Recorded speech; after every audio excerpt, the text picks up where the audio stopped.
Hey everyone, just before the show gets started, I want to let you know that Stu and I recorded earlier today, hours before the Will Stein news came out, that Oregon offensive coordinator Will Stein is leaving Oregon to become the next head coach of the Kentucky Wildcats. We talked about this for quite a while, honestly, with Will Stein and Tosh Lupoi, the possibility that both leave. All of that conversation is still very good and pertinent, but just letting you know, if you're wondering why we did not talk about Stein leaving, it's because it had not happened yet when we talked. So I came back on to update right now.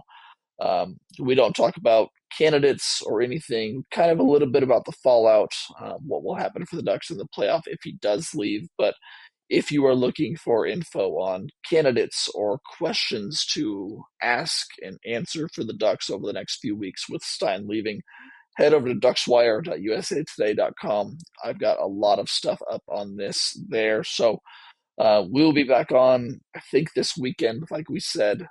We'll talk more about Stein leaving. By that time, Tosh Lupoi may be gone as well. Both are expected to stay on through the playoff and coach Oregon. So good for them. Good for both of their, coaching development. Good for Lanning's coaching tree. Oregon will be fine. Lanning is great at hiring. We will talk a lot about that. But if you're wondering why we didn't talk about that in this episode particularly, that is why. All right, let's get into the show.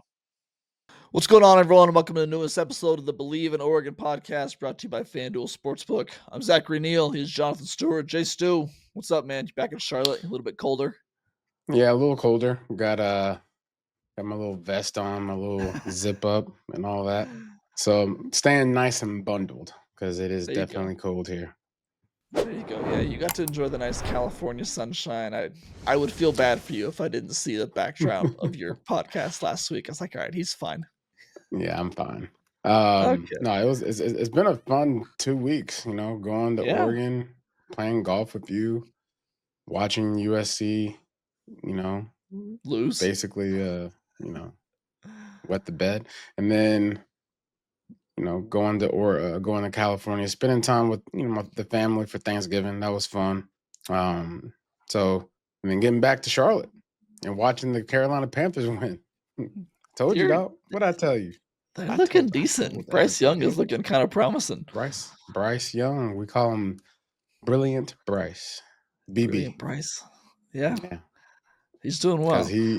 Because he shows up, and then luckily we have a bye week, so we can stack win with a win. Bye week is always a win. There you go. Well, we'll be talking about bye weeks later in this episode for sure. On today's show, we are going to give our takeaways from the Washington game. We're going to look ahead to this weekend's action in the conference championships and how it impacts the Ducks. Obviously, Oregon not playing the Big Ten title game. We are going to talk about the college football playoff and kind of preview the postseason in general. And then we're going to hit some stuff on the coaching carousel to wrap us up. Sound good to you? Yeah.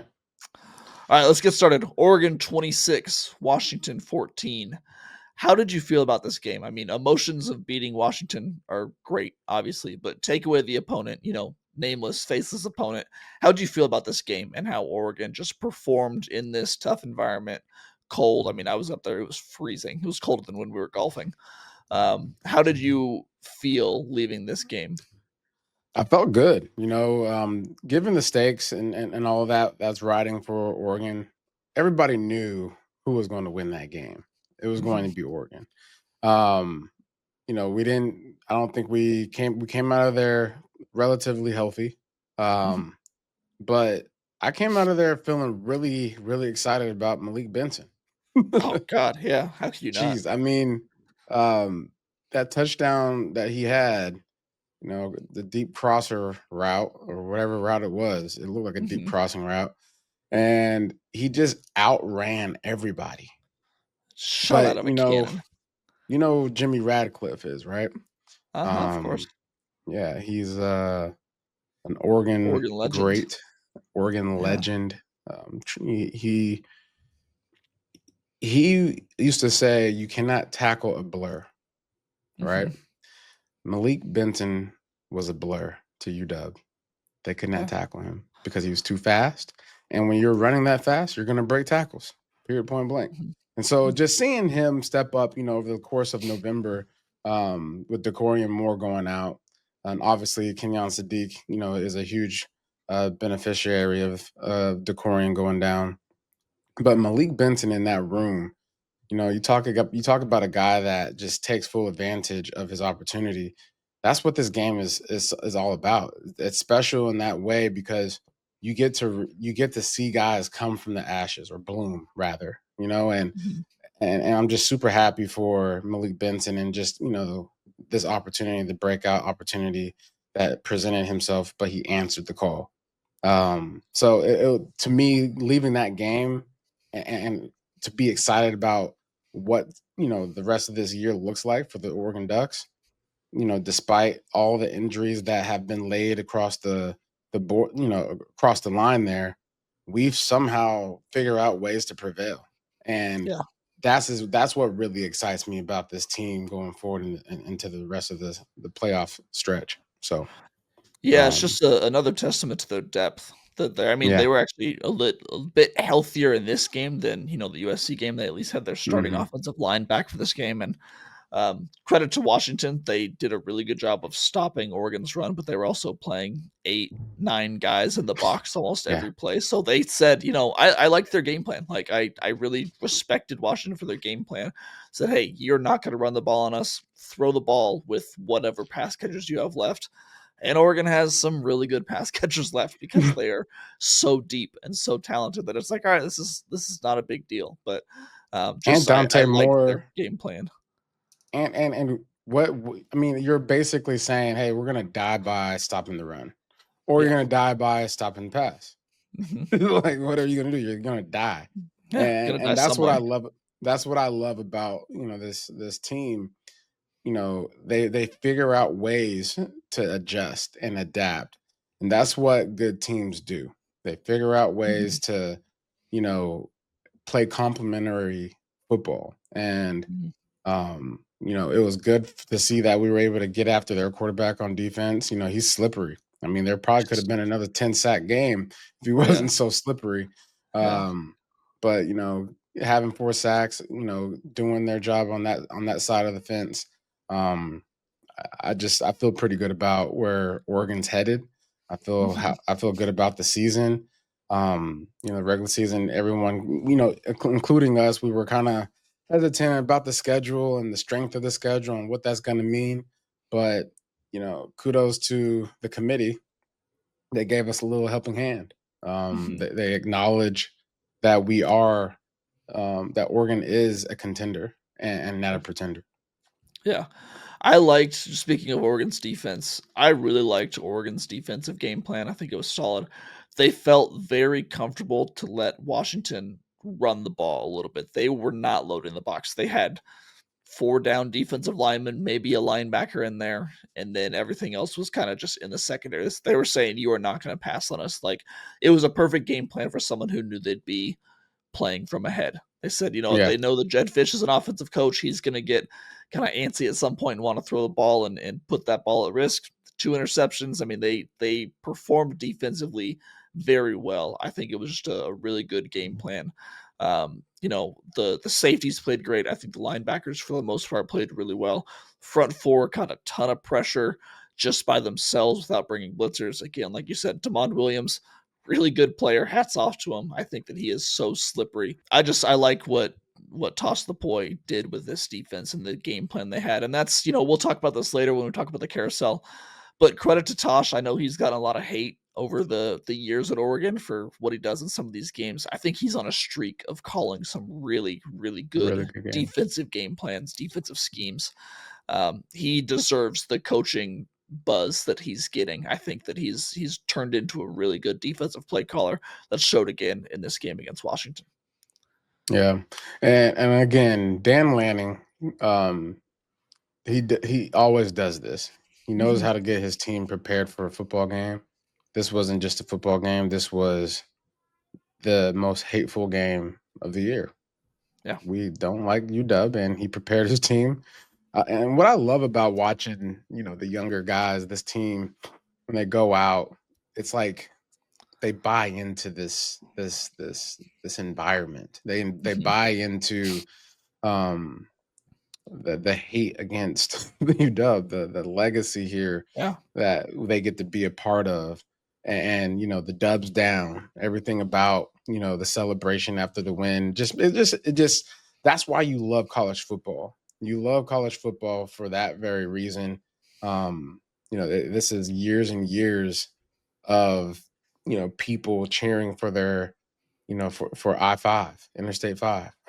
Like Yeah. who owns it right now? The Oregon Ducks do. Hmm. But I do want to give a shout out Please. to a guy to a guy in purple. I think his Oh, name's I don't Rylan know. Rylan Dillard Allen, the safety Okay. for UW. My man was on a tear. He was in on just about every tackle. As far as an opportunity for us to bust one, he was the one that was making the stop. So I don't usually do this, especially against UW. But Rylan Dillard Allen, for you Husky fans listening, make sure you send him a round of applause because he's going to be drafted. He's going to be a player in the league that'll be impactful. So just had to make sure. There's I, it's Rylan and Taco.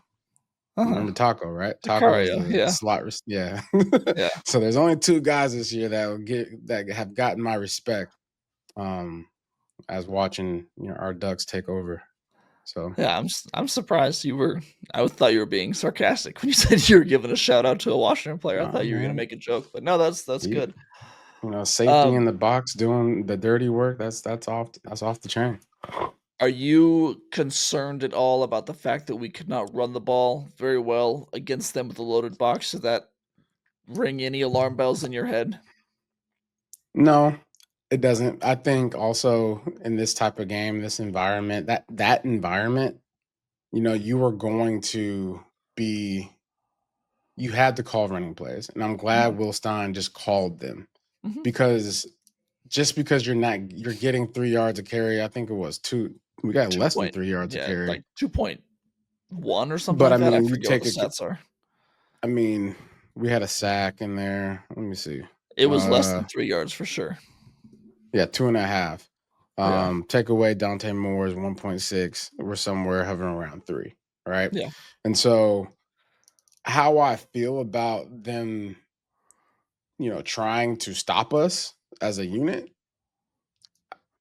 I love the fact that you load up the box.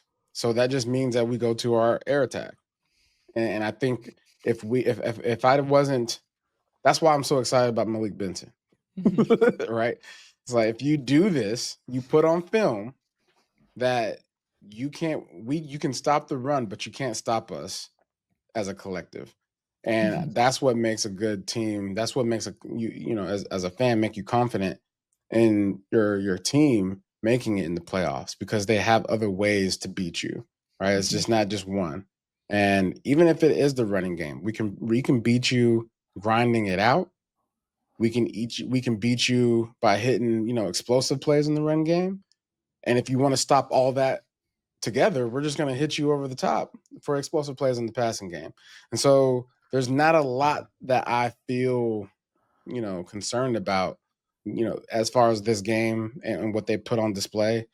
If anything, if I'm an opponent, future opponent, looking at Oregon, I'm scratching my head. Like, how are we going to stop this team? yeah.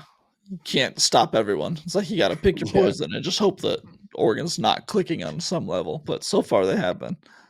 And then with Decorian Moore getting hurt, and hopefully we get him back at some point. But what this all has done has been a blessing in disguise for Will Stein and Mhm, Coach Lanning to be able to see what guys on this team can step up and be, you know, the primary guy if they need to be, right? It just basically unlocks your weapons. yeah, It definitely unlocked who Kenyon Sadiq was in our eyes. Um, it unlocked Malik Benson. It yeah. unlocked our run game. So I just, good luck to the teams that have to face us.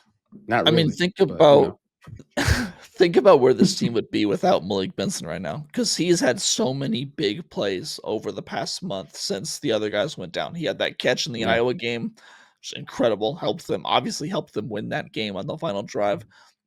Punt return against USC. It's not as important of the three that he's had. That was probably the least important one, but still a yeah, massive swing in that game to put them up. It was a tie ball game when he did that in the first half. And then he had this touchdown. 3rd and 9, I think there was around 5 minutes left in the fourth quarter, only up five. I don't know how you were feeling at that point. I had just gotten down to the field from the press box, so I missed the first 2 plays of that drive. I get down to the field. Actually was watching that next to Kenyon. And I'm like, oh my God, like this, just a lot of bad memories of being in Seattle were coming back to me. It's like, crap, they are in a position where this might get real dicey.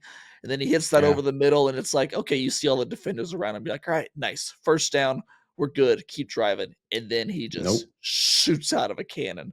It's like, oh my God, he is so Yeah, fast. yeah. It's just, yeah, it was And one of those moments that's going to live on in rivalry history, I think, one of those touchdowns. the highlight there, you obviously saw this over and over, but Mhm. the W The break over the W knee. break. Yep. I Snap. asked him about that Ah! after the game. I asked him, he's like, What'd he "Yeah, I just say? thought about that." He's like, "I just thought about that in the moment. I knew that I wanted to score so I could do something like that." I was like, "Yes, perfect." Yeah, that might have been the best celebration ever. That's a good one. Um, and yeah, it's the only thing that concerns me right now is that we have too much time in between the next time we play. We'll talk You know about how this. I feel about this. We'll talk about this. We're, yes, So, that's on but the show UW rundown notes. UW sucks and carry on with the world. Drown yourself in the purple lake behind the scoreboard there. And it's basketball season for you guys. That's true. So, That's true. make sure you show up to your basketball games this week and support your Huskies or your pups or whatever you want to call them, because right now we're not focused on any of that. We're focused Mhm. on college football playoffs and just kind of seeing where everything lays out tomorrow night. Well, and I don't know if you've seen, but we don't wanna be focused on men's basketball right now. They're struggling a little bit to start the year, so it's good that we're focused on football. And they'll find their way back They'll into be March fine. Madness. I don't know That's if you how we saw. felt last year too. That's We're like, true. That's true. Yeah, I mean, it's yeah, classic a Dana team in November. They'll get yeah, better. I don't know if work you out the saw on kinks. Twitter, I was walking to my car after the game, crossing the street, and, like, a car turned down the street, like, almost hit several of us that were walking across the street. I was just with, like, fans, Husky fans. He stopped, we're all fine, no big deal, but one of the Husky fans was like, "Just kill us, man. Just hit us. After that, just kill us." I was like, "Yeah, Man, that's." it's not that bad. It's not that I serious. know. Look, Husky fans, let me talk you off the cliff here. Okay. Okay. You just talked him on the cliff. What are you talking about? Yeah, come back. I'm sorry. No, No, you're actually, not. just go No, over you're there not. and just sit in the water. Right? You Just just go sit. sit in the water. But listen to me. You didn't have anything to play for.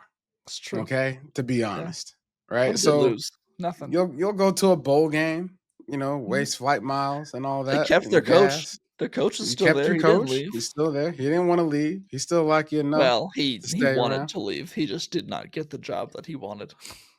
Oh, I guess you're just a redhead stepchild then. But you didn't have anything to play for, Yeah. so don't be so upset about this Oregon game. I actually talked to Kenyon. He said, the fans were actually pretty pleasant. And so for UW to be pleasant and being, nice to old Kenyon there, it just must mean that either Down bad. there's a new sheriff in town and Uh-huh. nobody wants to everybody knows that you can't challenge it. Um and so because I mean if really we're representing the West. Mhm. Okay. So you need to be cheering on the Oregon Ducks. Like, there's nothing else to it. Like, you can be Uh, upset all you want, but you should be cheering us on, right? We beat you fair and square. So now you just got to be a good, that's what sportsmanship. Yeah, man, have some good sportsmanship about there's no this. sportsmanship among rivals. I can't imagine that any Washington fans listen to this podcast, but if any do, They are punching the air right now and so mad at you for saying, "Just cheer us on now." Yeah, man, dubs No down, chance. you know? Dubs down. What I we have can't even call y'all UW anymore because Yeah, UW that's right. belongs to It's Wisconsin. Wisconsin. Yeah. Yeah, I so we have gonna one more call y'all the university. I have one more thing on this game before we go on. How Mhm. about our kicker, man? Atticus Sappington Atticus Sappington. just deserves some flowers. Did you ever play with a dominant kicker?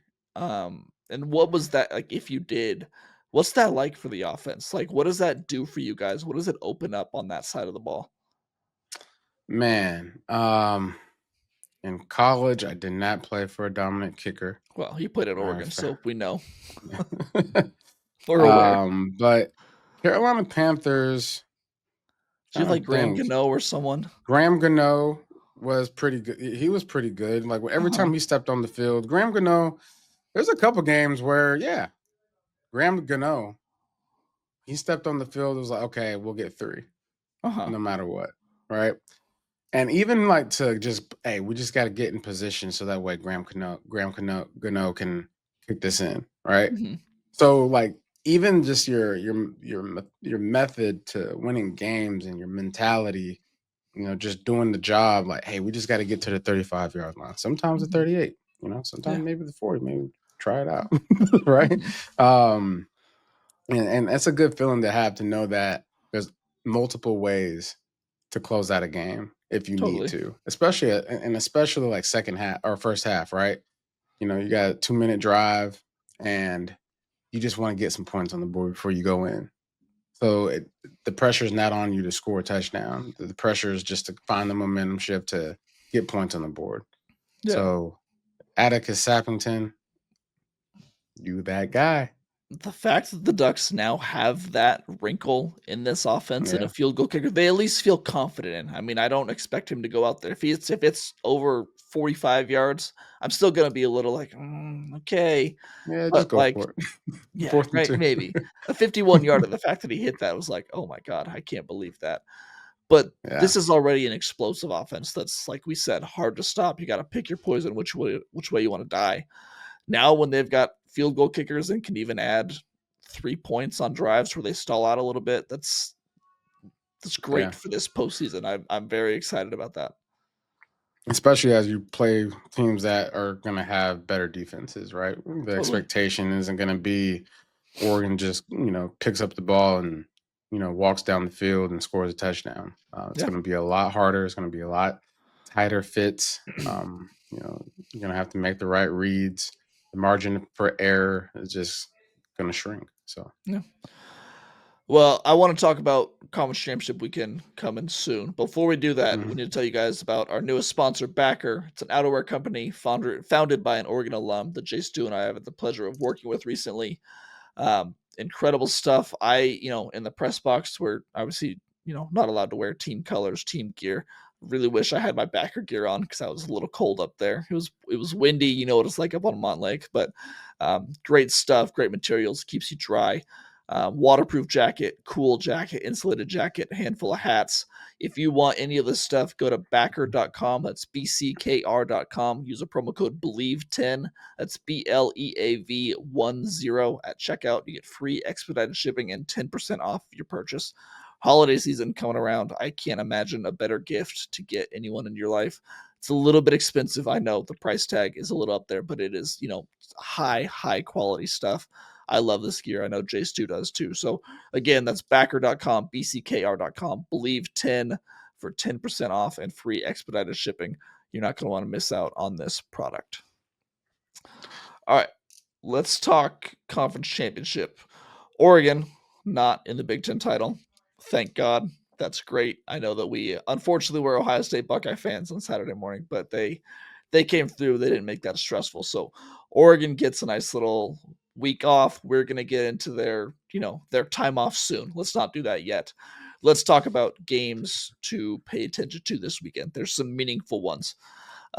Tulane and North Texas for the American. That is the winner of that. Could be a potential Oregon opponent.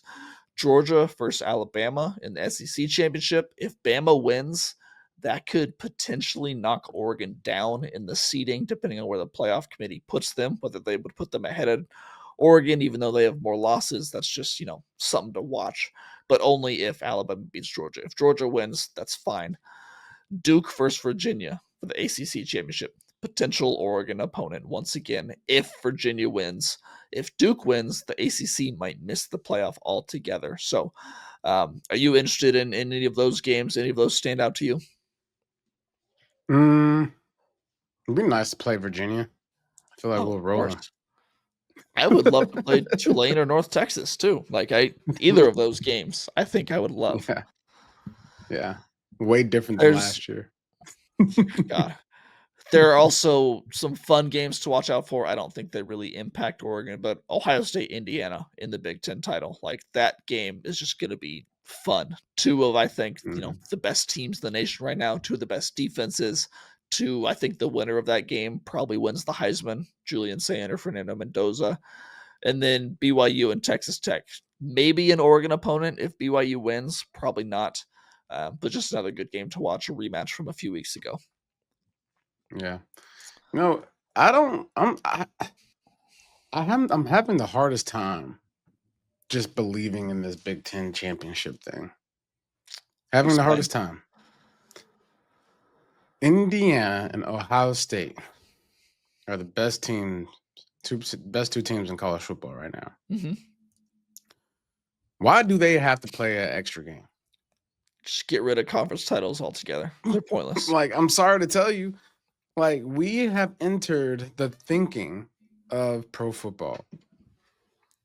This week should be a wild card football game Mm-hmm. for teams. That's what this should be. Yeah. It shouldn't be anything more, anything less. And then after that, get back to business in this playoff situation. Because what you're doing is you're drawing this thing out.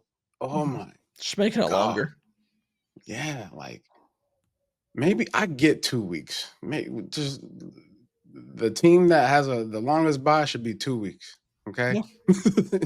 Yeah. But it doesn't make any sense. And I've been thinking about this ever since last year when Oregon was in this situation, right? Go play the Big Ten championship, come away victorious, and then you get a long break. And it's like you get punished for being good. Yeah. Like no one in their right mind. It's like saying, hey man, it's like going to a pickup basketball game, right? You play Mm-hmm. one game and you win, Sit. right? And then you have to sit for 3 games. Yeah. So Get that cold. way the losers and all that kind of stuff can work out their stuff. And then they play you, the boss. But you've been Mm-hmm. sitting for 3 games. Yeah. Basically too long, right? Especially Yeah. if you old. But True. this is not it's not in anyone's favor if you are the Uh-uh. best team in college football. Well, what it should be is, like you said, a kind of a wild card play-in situation where teams like, Notre Dame and Miami should be playing in order to get into the playoff. Teams like, Mhm. this is not a perfect example right now, but in a sense, teams like USC and Michigan, who are right out on, not quite on the edge, but in the Big Ten, like playing to get in. Yeah. Instead, you've got guys playing Ohio State and Indiana who don't need to play. The loser of that game may drop out of the top four and not get a Right. bye anymore. And that screws them because then they turn around and play in 2 weeks and they got just barely a week off. Yeah, the entire schedule, the calendar of college football needs to change. We could talk about the coaching carousel and teams like the whole Lane Kiffin drama has been so annoying. But I don't blame him because he had to make a decision because he's got the transfer portal to worry about. And if he's going to coach it, Yeah. Ole Miss, the portal's going on for his new team while he's in the playoff with his old team. Like, what's he going to do? So, no winners, it's all dumb. All really And, dumb. and just the whole entire listen, Alabama, y'all been nice, but you suck. You're not that good anymore. I'm just gonna tell you straight up, man. Just Georgia's not about your to beat year. the dog breaks off of them. I And hope so so. why are Well, y'all even y'all lost 2 games? You lost to Did they beat Georgia the first time? That's the reason why they hanging on to the yeah. thread. Yeah. And so I get it, but it's just they shouldn't be playing Georgia, is what I'm saying. Georgia Georgia deserves to shouldn't have not to play. play Yeah, Alabama. totally. And Notre Dame, deserves to. Notre Dame should play somebody, They should be right? playing. Yeah. Maybe Notre Dame should play Alabama. That would make sense to That'd me. be a great But game. Yeah. that Playing would be a game. great game. Seriously. And BYU, like I'm just looking at I'm looking at Tech should not have to Oklahoma, play today. Notre Dame, Alabama, BYU, Miami, Hmm. um, Texas. Yeah. Texas needs to be out. They got 3 losses. Texas needs to be out too. Like, It should be listen, fun. If the they were in the Manning Big Ten or cast, any other, yeah. he needs to go and hang out on the Manning cast on Monday Night Football. Okay. But it's just, it doesn't make any sense to me logically. So I'm just kind of like, at this point, I'm just glad Oregon's not involved Yeah. this week. But after this, it's gonna make me annoyed because we're gonna get what we get, and we're supposed to not throw a fit, but we're gonna throw a fit, Yeah. and Well, I and had because this. we're Yeah. fans. I had this Go ahead. later in my notes, but we'll get to it now. Oregon obviously not likely to get that first round bye, which I think is good because that means that if they got the first round bye, it means they wouldn't play until December 31st or January 1st, which would give them Yeah. 32 or 33 days off between games. That's a month of not playing Mm-hmm. football. As it stands now, Oregon will play on December 19th or December 20th, which means they will have 20 or 21 days off. That's still a long time between UW and their next game. What do you think Lanning learned from last year when I think they had 25 days off between games? Um, how would you handle it as a coach, as a player on a team that's banged up? I mean, is there anything that you saw? I mean, it's tough to know what happened behind closed doors last year during their time off, but how would you handle this as a player knowing that you've got potentially 3 weeks off and then you're expected to play the biggest game of your season? To be honest, like you got to figure out a time span as far as like your preparation leading up to these games. You have to keep that sacred, Hmm. right? So what I'm saying, if you want to go see your family, Christmas and all that, the holidays, you got to lock it down. Yeah. And to be honest, like that sucks as a player, but this is only, for this is 1 year for the rest of your life in my Yeah. mind, right? Yeah. Like this could be the only chance that you get to make a playoff run, to make, a championship run as an Oregon Duck, especially for the seniors and the juniors and stuff like that on this team. You have to just lock it down because you talk about potential, distractions. You talk about potential sicknesses, right? You're talking about flu season.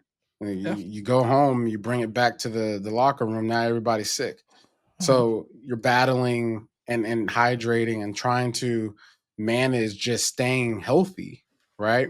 Immune system wise, that's one thing. And then you talk about your preparation and staying healthy physically for the football field. You know, you got to figure out how you're going to, you know, bring that contact, back into the mix because you're going to be weeks without hitting people. You got to figure out how you're going to do that. Yeah. So to be honest, I feel like he has probably learned a lot from last Mhm. year I'm sure they and did. probably looking at this situation this year and saying, thank God this all worked out in our favor to where we're not, we can have a regular bye week this week as one should. Yeah. Everyone in that we just talked about should be having a bye week this week. Yeah. They deserved it. And then get back to work. Totally. But I think you have to take into consideration, maybe 2 weeks going into, your first game, you have to shut it down. You have to shut it down. You can't let anyone in, can't let anyone out of the camp. Um, that's how I would do it. Yeah. This week, go home, see your parents. Go and get comfortable at home and whatnot. But once we get back to work, No, you're it's locked work. in. Work. It's work. It's like the bowl, like back in the day when we had bowls, everybody went home and we stayed in Eugene. No Hmm. one went home. We had Christmas at our coach's house. We, Yeah. you know, went to coaches' houses on, Sundays to watch, playoff games and all those types of things, right? Like it's to me, you got to keep it in house, and you keep the focus there too. It becomes, there's nobody else matters but us mentality. What was the longest break you ever had in the NFL? Was it 2 weeks before the Super Bowl? Yes, 2 weeks. How was that even I, staying fresh during that time? Is that a little bit more normal because it's like a man, bye week? that's normal. But even with that, I was antsy. Everybody was Mhm. antsy. We were in California, in San Jose, and just wanted to play the game. Like Yeah, it of was too course. much time. It was like, man, we need to play the Yeah, game. We're too much locked in this thinking. hotel, going crazy, eating out, and like just it's so much not happening. There's so much happening, but not happening. Yeah. Um, and so it just you get stir crazy. And I can only imagine for these young guys, these young kids. You got Mhm. 18-year-olds, 19-year-olds, and you're basically trying your best to, keep these young men locked down and help them refrain from any distractions. There's a lot of manpower. There's a lot of time that's going into that. A lot of energy that's just spent worrying if everybody's going to be okay when it comes to game Mhm. day. Yeah, Yeah. too much going on. So looking at potential first round matchups, I got a list of teams that I think Oregon might play. I want to hear from you who you would like to play, who you would rather not play. So at this point, I think it could be Virginia, the ACC champ. This is assuming that Oregon gets somewhere between a 5 and a 7 seed. I don't think they would drop down lower than that. I think they're most likely to get the 6, but it could be Virginia, it could be Tulane, North Texas, or James Madison. Could be UNLV or Boise State, or it could be like the non-automatic qualifiers: Oklahoma, Alabama, Notre Dame, or Miami.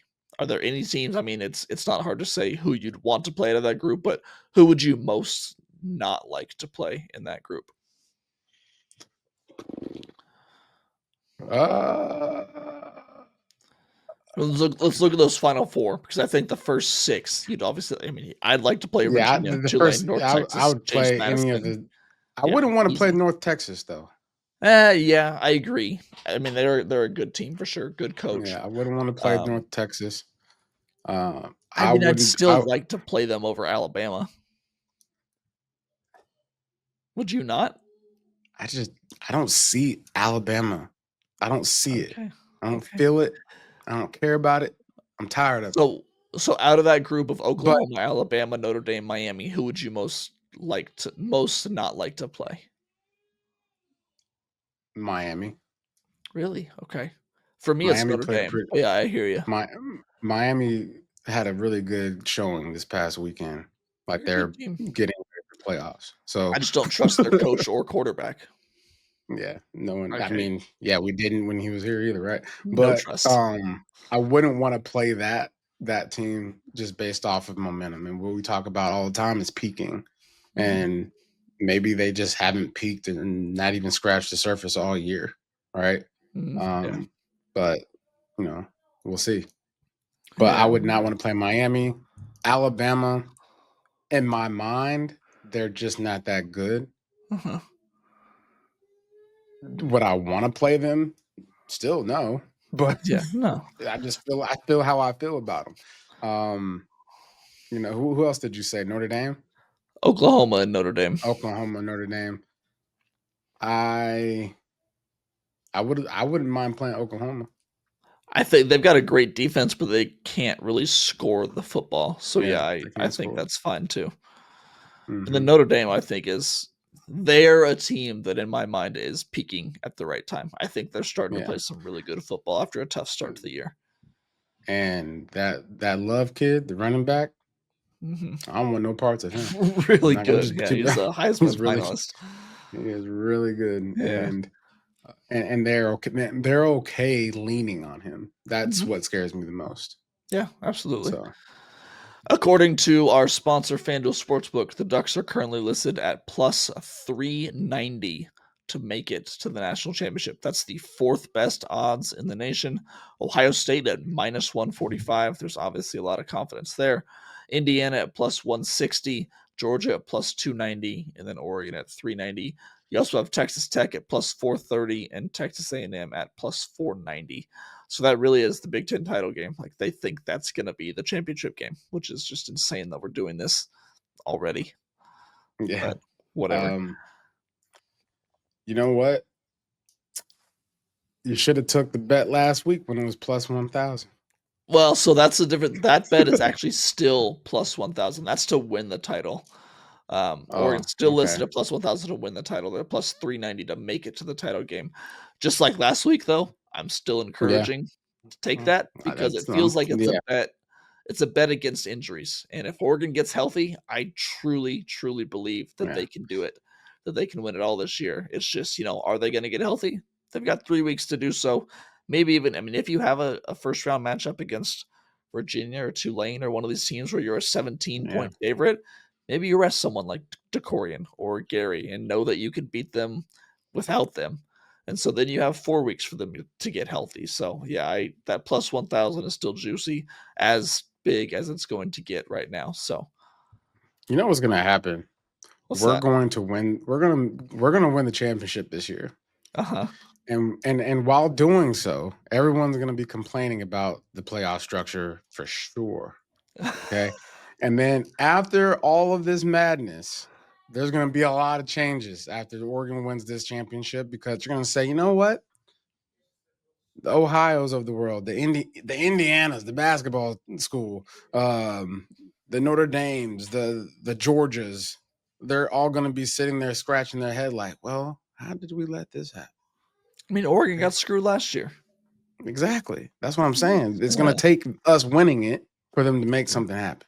yeah, that's That's fair. how this That's goes. They're gonna be like, that team yeah. out west isn't all that. Well, hey, Just one. we just played the games that we played. That's true. Beat the teams you face. All right, let's Yeah, close it out with some coaching carousel talk. The past 48 hours have been wild. yeah. Into the regular season, that's expected. A lot of hirings, a lot of firings. For Oregon fans, notable to see what happens with Will Stein and Tosh Lupoi. I think Lupoi goes to Cal. I think that could be announced at any moment. It could be this hour. It could be later today. It could be in a few days. I just think that he's going to be the next head coach of the Cal Golden Bears. I think he's earned that job. He played there. He coached there. That's where he's from. I think he will coach out the rest of the season with Oregon and play out the college football playoff with them, then take over with Cal after the CFP. I think Oregon will be fine at defensive coordinator because I think Chris Hampton, the secondaries coach and the co-defensive coordinator right now, will be promoted. I think he is, I don't think they'll skip a beat. I think they'll be just fine, but still a big loss losing Tosh Lupoi. We talked about earlier. I think he's a great coach. He's really come into his own this year.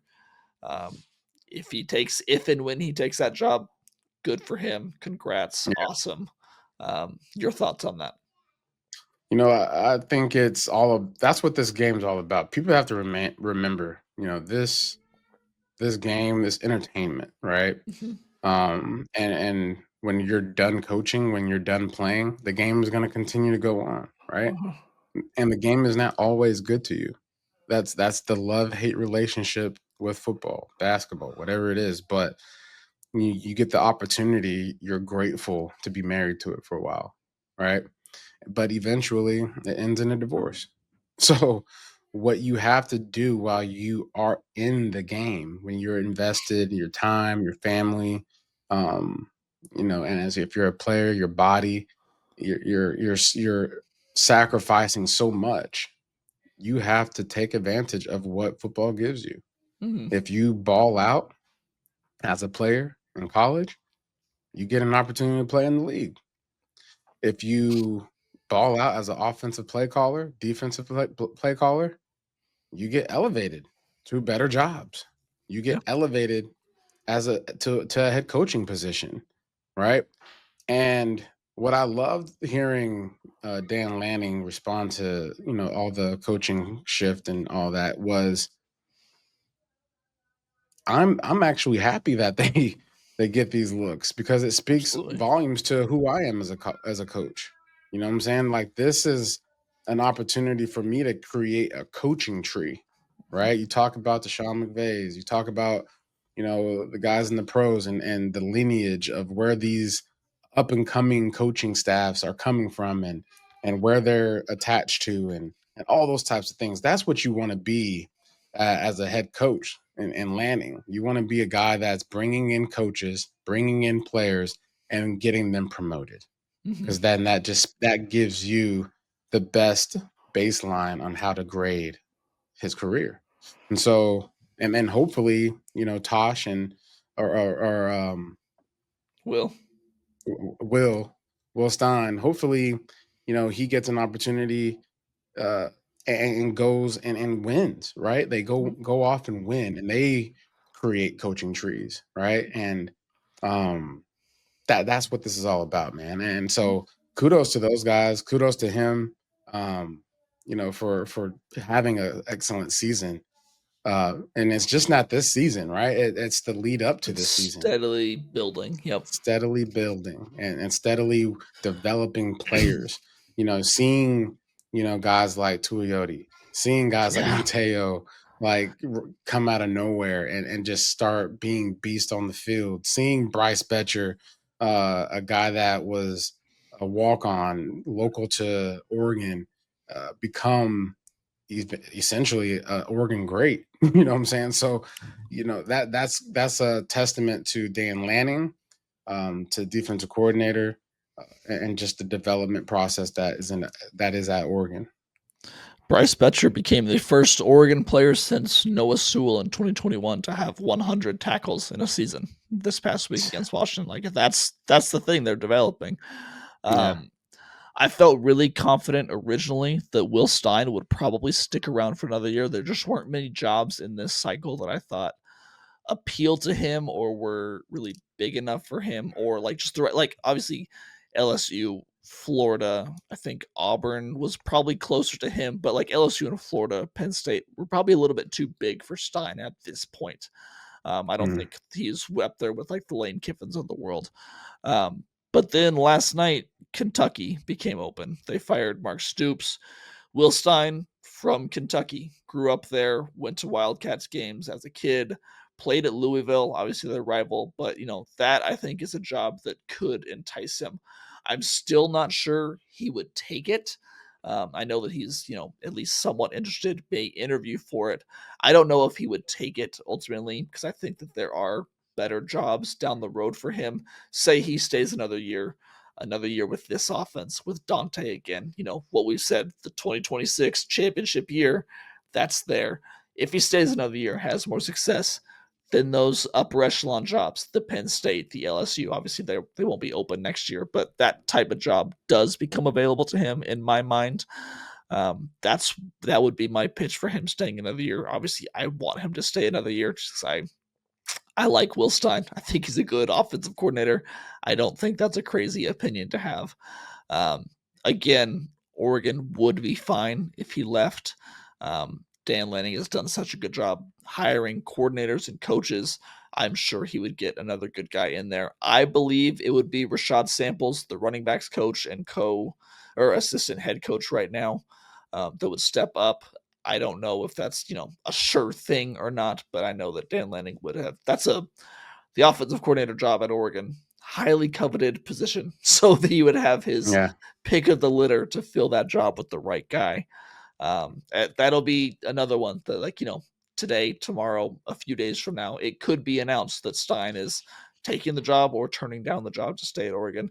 Either way, I think he would stay in Eugene throughout the playoffs, finish the season, and then decide or not decide what to do, but move on if he is to leave. yeah. I mean, if I'm an offensive coordinator, defensive coordinator, I'm making sure that I get to stay, right? Mhm. Because it sets the Yeah. tone for where you're going, and then it just closes the chapter completely for Yep. where you are. And as a man, that's the best way to do it, right? Mhm. If you are leading men, young men, and trying to train them and develop them in ways in which they're supposed to, you know, go and how they're supposed to act, this is, in my eyes, I'm seeing what you're doing. So that way I Yep. know who you are, right? Like if you stay around, that means you're a real one. If you if you get up out of here, that means your business is your business alone. And It's just so um tough with the calendar. I mean, with the it is, portal opening up in the middle of the playoffs, like but the signing but guess day, like what? A head coach is a guy that can delegate.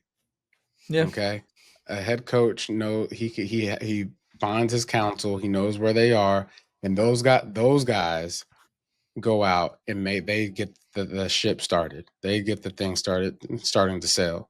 And you can nowadays virtually you can be anywhere you want to be that you Mhm. have to be, right? So there's a lot of ways in which you can do it. And so if you want to do it the right way, you'll do it the right way. That's how I feel about it. But again, Oregon, if you,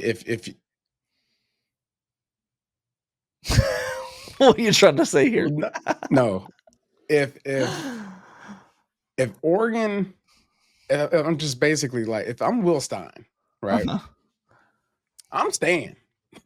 Like Yeah, until just you keep get it a that buck premier job. until I know for certain, because you have an opportunity to be with Jordan Davison, with De'Ara Hill, With Dante with again. Decorian Moore, with Dante Moore, like with an offensive line that can just shift all over the place and still be efficient because you have Mhm, a really good offensive line coach and they're developing like crazy over there. mhm, And in my mind, you stay and you absolutely leave no doubt about it that you are mhm, one of the best coaches, if not the best coach, as a candidate to go anywhere in the country when there is a job that comes up. Because mhm. next year, there's going to be some hot seats, right? So there will Teams be. that have been mediocre, that have been 6-7, Mhm. or six. What's the schedules? 6-5, 7 and 5. 7-5, all 6 that kind of and stuff. s The middle of the 7 ground, in a row. right? Yeah. Those teams that come out next year and they do that again, they butts are out of there. Yeah, Okay. And I'm talking prestigious teams. I'm yeah. talking Michigan even, right? Well, it's just like, what's the Um, ceiling at Kentucky? Like, are you gonna yeah. get Kentucky to the top of the SEC? I don't I'm really gonna go like, play I just don't basketball. see that happening. Yeah. Yeah. I agree. I think that it would behoove him to stay. But if, one of your hometown teams comes calling and they offer you that That's money, fool's like, gold. it's sometimes hard to say no. I don't It envy is. being in that position. If they drop the bag at the Hard to front say door, no. Yeah. it's hard to say no. Just go ahead and pick it up, man. Yeah, I don't know. We'll see. All right, let's wrap it up there. We'll be back on, I think, next weekend. We've not talked about this yet. We might try and go. You'll have football stuff. Well, you got a bye week, right, with the Panthers? Yeah, we got a bye week, Panthers. We might try and go Sunday after the CFP rankings come out and we know Okay. who Oregon's opponent is, and then we can kind of wrap up some stuff there. If not Sunday, if that doesn't work, we'll go early on Monday and react to all the seeding and Oregon's first round matchup. Do you have anything to add before we get out of here? No. The dogs suck. Oregon's great. Trojans only good for one thing, and we are that team out west. I like it. We'll end it there. All right, you can check out more of my work at ducksfire.usatoday.com. Just think about that Trojans line. Follow me on Twitter at Zachary C. Neel. Follow Jay Stu on Twitter at Jonathan Stewart1 and check out his stuff there. For myself, Zach Neel, for my co host, Jonathan Stewart, we'll talk to you guys next week. Until then, take it easy.